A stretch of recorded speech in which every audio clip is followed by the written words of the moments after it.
I'm giving you three puzzles here. You have to fill up the missing number just right.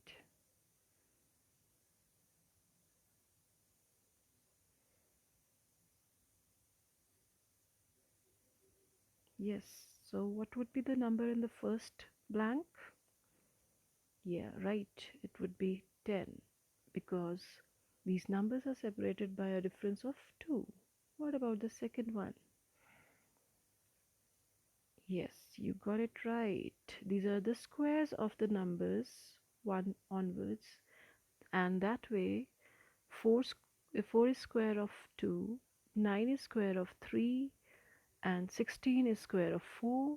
So square of 5, that is 25, will come in this blank. And the next one, would you manage to find out the pattern here? Okay, let me discuss. 3 plus 1, 4. 4 plus 2, 6. 6 plus 3, 9. That means every time we are adding the next number. 9 plus 4, 13.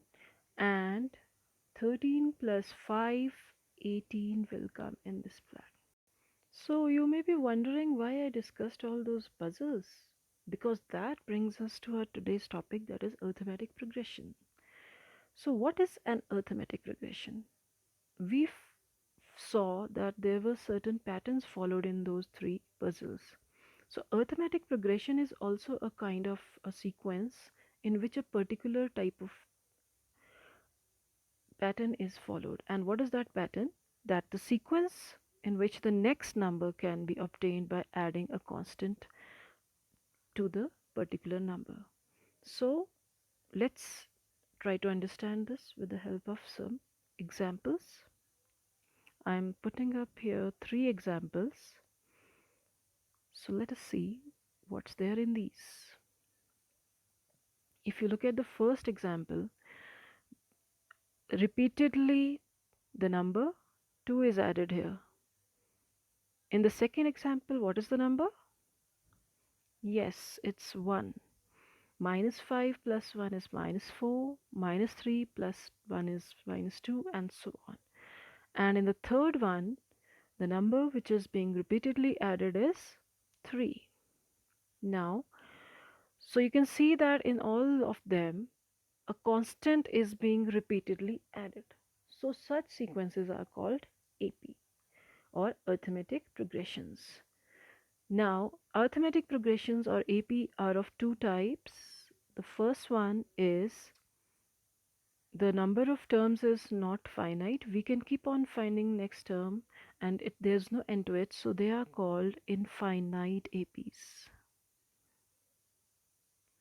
And the other ones which have finite number of terms like this one, it has only 6. I can't add more terms to it. So it is called a finite AP.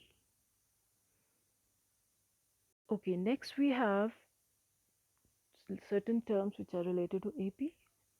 So I will be discussing them with the help of an example. Let us take up this sequence 4, 7, 10, 12, 15. So first we have to find out whether it is an AP or not. For that, what will we do? We will find out the difference between the consecutive numbers. Here we go. 7 minus 4 is equal to 3. 10 minus 7 is equal to 3. 12 minus 10 is equal to 2. Now, do you find something here? The difference is not coming same everywhere in this example. In this part, the difference is different. And what does that mean? That this is not an AP. Now to make it an AP, we can make some changes in it. I'm going to change these two. So now if you see the lower part, this becomes an AP because the two numbers have changed and now the difference is same everywhere. This difference which we find is called common difference of an AP and is denoted by D. And the first term, that is 4, is normally denoted by A or A1. In the same way, The second term is denoted by A2, third by A3, and so on. How we can find nth term of an AP. Now, what do you mean by nth term? N is a natural number, and nth term means, like, if I take n equal to 100, so I have to find a 100, that is the 100th term of the AP. So let us quickly discuss how we get the nth term of an AP. Look at this. The first term of an AP is denoted by A, and the common difference is D. So when we add them, we get A2. Now to get A3, I will again add D to it, and this way I'll get A plus 2D.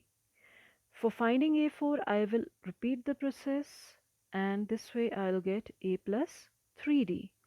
Now if you compare these two, A4 and this, you can see if this is 4, then that is 1 less. So in this manner, if I want to find out AN, I'll get n minus 1D here.